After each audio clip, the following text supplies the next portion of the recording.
ચાંદલો ને જીજાબાઈ ને આવ્યા બાળ રે, જીજાબાઈ ને આવ્યા બાળ. આ ભમાયું ગેલ ચાંદલો ને જીજાબાઈ ને આવ્યા બાળ રે, જીજાબાઈ ને આવ્યા બાળ. બાલુડાને માતની જોડે ગણાણા ડોંગરા ડોલે, શિવાજી ને નિંદરો નાવે, માતાજી જબાઈ ઝુલાવે.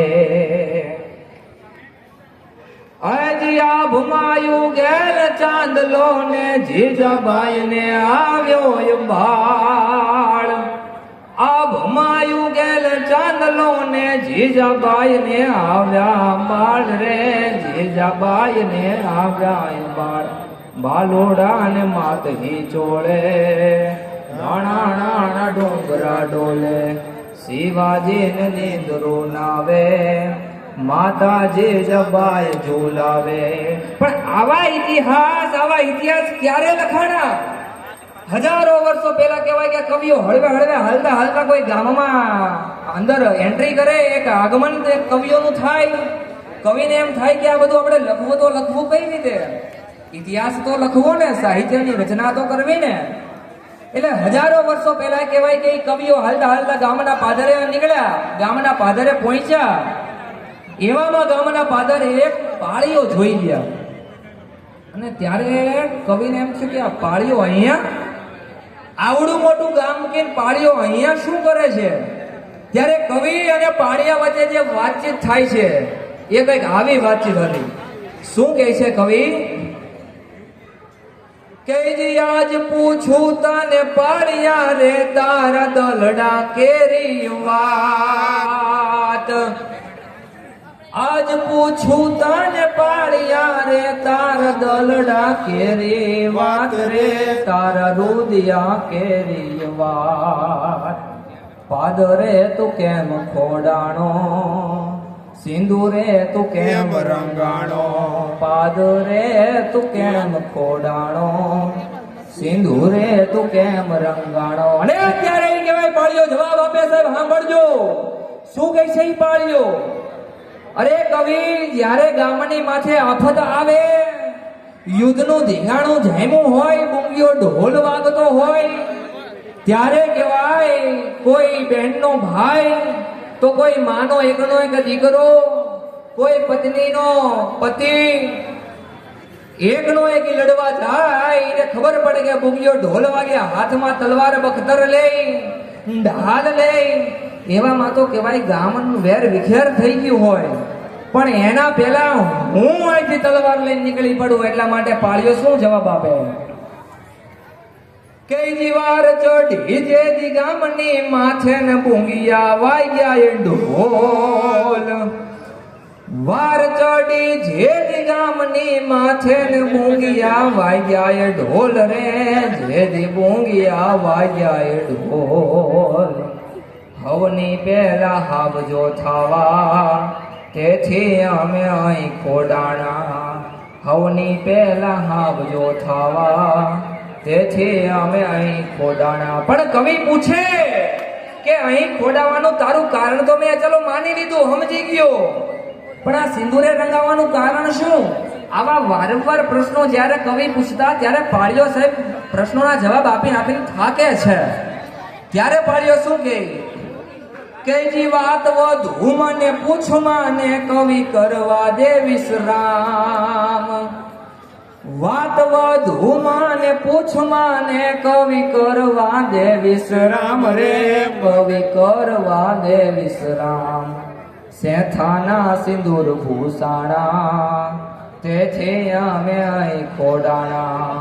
શેથાના સિંદૂર ભૂષાણા, તેથી અમે સિંદૂર રંગાણા. અને ત્યારે કોઈ વ્યક્તિ, એક શિલ્પકાર, સાંભળજો સાહેબ, શિલ્પકાર હળવે હળવે હાલતો હતો, એક પથ્થર મળે છે અને એ પથ્થરને જોઈને એને એમ થાય કે આમાંથી સરસ મજાની એક ઠાકોરજીની, શ્રીનાથજીની, શ્રી કૃષ્ણજીની એક સરસ ભગવાનની મૂર્તિ બનાવું.